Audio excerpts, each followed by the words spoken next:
All right, welcome to the second video here for Be Still. We're spending some time just looking at these two words and how they kind of pop up in some places in Scripture, but I think they're a little bit more pronounced. If you look around a little bit, you can kind of see these words kind of go through the pages of Scripture and the story that it tells. We're going to visit storm stories today, and we're going to be looking at a couple storms that were handled differently, but they kind of resemble life a little bit and how sometimes they come up out of nowhere. So we're going to visit the book of Mark and the book of Matthew today to find these two storms and how Jesus handled them. So in this one, Mark 4, 35 and 36. That day when evening came, he said to his disciples, "Let's go over to the other side." Leaving the crowd behind, they took him along just as he was in the boat. There were also others in the boat with him. A furious squall came up. The waves broke over the boat, so it was nearly swamped. Jesus was in the stern, sleeping on a cushion. The disciples woke him and said to him, "Teacher, don't you care if we drowned?" He got up, rebuked the wind and waves, and said, "Quiet, be still." The wind died down and the waves were completely calm. He said to his disciples, "Why are you so afraid? Do you still have no faith?" So, looking at this, we can see that sometimes he calms the storm. In this little story, we see one, they got in a boat, and these disciples, you got to give them credit, they were on the water a little bit, so the fact that this storm freaked them out, it must have been some kind of storm. Looking at their reaction to it, this was something they had never seen before. They were trying to, I just picture them taking whatever they had to scoop water out and just trying to fight this losing battle and just trying to keep scooping and moving water and trying to keep the boat from falling apart. And then they're like, "Hey, we're going to drown. Hello." Jesus just sleeping away. And then Jesus gets up and he's like, "Be still." And just like everything stops. And the disciples are like, in verse 41, we didn't read it, but he goes, "Who is this person?" The disciples are like, "Whoa." But sometimes he calms the storm. But as we can also see in this, sometimes storms come up suddenly, right? It's not just something that just like kind of ease into, like, "Oh, there's a storm coming." This one just, and all of a sudden there's a storm. And a lot of people, and I agree with them, that this kind of can symbol our lives and how everything's just kind of like rainbows and butterflies, cookies, cake, and ice cream and pizza, and all the good things in the world are happening. But then all of a sudden, just one thing, boom, everything changes. And all of a sudden you've got a big storm on your hands and you don't know what you're doing. Just like the disciples I picture, we're trying to like shove water out. We're trying to like keep our head above water and we're fighting for it. And then Jesus is like, "Hey, why don't you have any faith yet?" And I think he said that because the disciples had seen some things. The disciples had seen him do some miracles and do some different things. And they were just kind of like, "I'm scared." But what it shows us about Jesus, though, just a little bit, is that Jesus was sleeping during the storm.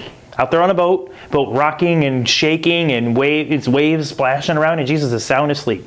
Which tells me, one, that Jesus is not surprised by any kind of storm. That Jesus isn't afraid of any kind of storm. Because it doesn't say that Jesus kind of like woke up, his eyes got real big, and he was freaked out. And it doesn't say anything like that. It says Jesus just got up and was like, "Hey, shh, knock it off. Making too much noise. You're scaring my friends." No, he just kind of gets up. It's just really amazing. So Jesus is there with that. And Jesus was there with them. And he didn't yell at them for saying, "Hey, don't you care?" I think sometimes we admit that we do that sometimes. Have you kind of like, "Oh, don't you care? It seems like you don't."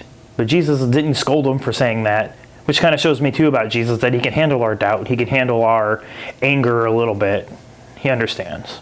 So sometimes he calms the storm. Then we're going to look at this next story.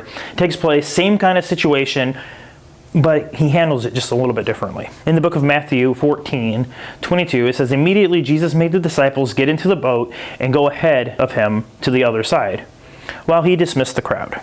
After he had dismissed them, he went up on the mountainside to pray by himself.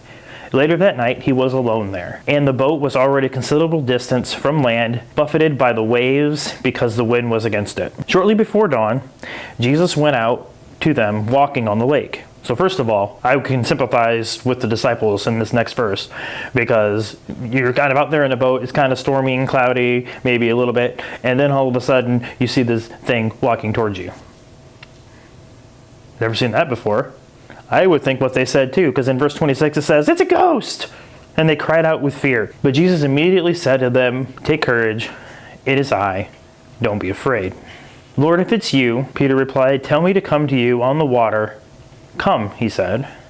Then Peter got out of the boat, walked on the water, and came toward Jesus. But when he saw the wind, he was afraid and began to sink, crying out, "Lord, save me."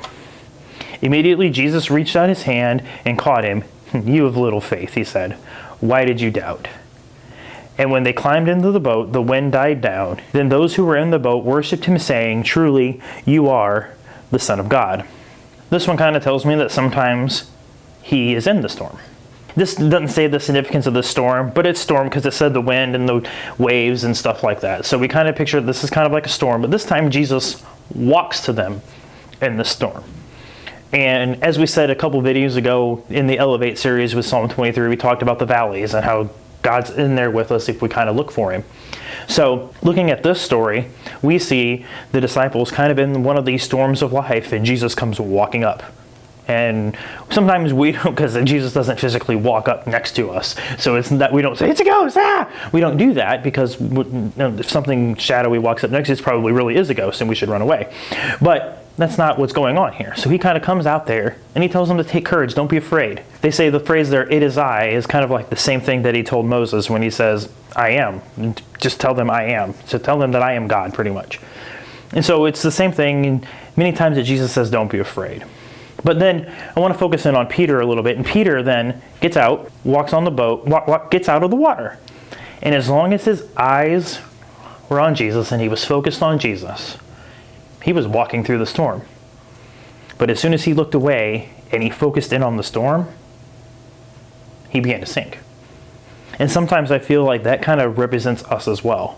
As we look at our storm, we begin to kind of sink under the weight of it. We begin to kind of focus on it, dwell on it, and it begins to be a crushing thing. But notice what Jesus did. Jesus didn't when Peter started sinking and he's like, "Lord, save me." Jesus didn't go, "Well, I don't know. You kind of doubted me there a little bit. If you'd have just, oh, okay, you're kind of going there over your head. Maybe I'll pull you out now." No, it says immediately Jesus reached his hand out, saved Peter, they got back in the boat. And so that's what Jesus does that for us too. But in these moments of just being still, we have to realize that Jesus is in the storms with us too. So just because he doesn't snap his fingers and calm one and make it go away, he's in there with us because he's got something better for us on the other side of it. And it's just really good to know that Jesus is there, and we just got to keep our focus on him. Sometimes we just need to focus on Jesus. And as long as we remain focused on Jesus, we can get through any kind of storm because he's there with us. But we look away and the storm crushes us.